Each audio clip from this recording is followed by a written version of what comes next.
Komite Olímpico Nacional Timor-Leste CONTL, hamutuko Olympic Council of Asia, organiza a Nagoya Asian Games Fun Run International, o objetivo é promover valor sira o jogo asiático, encoraja more saudável no ativo, hamete na amizade, solidariedade e cooperação entre povos sira e a Ásia.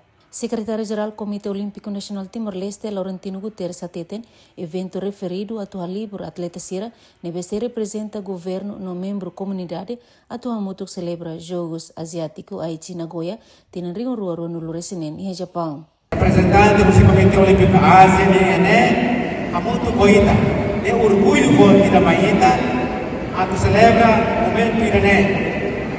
Aba e a tina irane, Timor-Leste se haruka atleta para participar ia Asian Games ia Aichi Nagoya. Tamane celebração irane at fuanoy kita atu baisa alibro alensira. Kita beda celebra espírito olímpico ninia.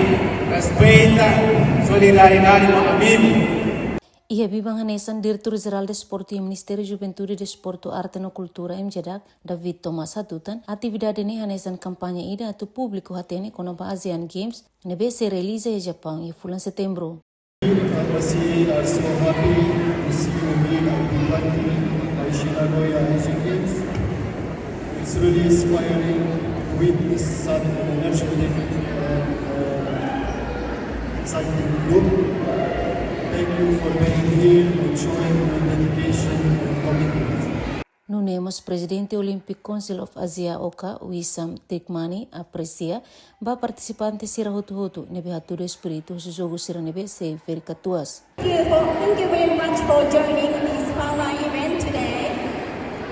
The slogan of our Aichi Nagoya Asian Games is Imagine One Asia. This means we come together as one through sports and friendship. Enquanto participação no jogo asiático foi oportunidade para atleta timoruan sira, ato compete hamutu com atleta melhor sira e a Ásia, onde retan experiência valioso no lori bandeira Timor-Leste, o orgulho e o palco continental.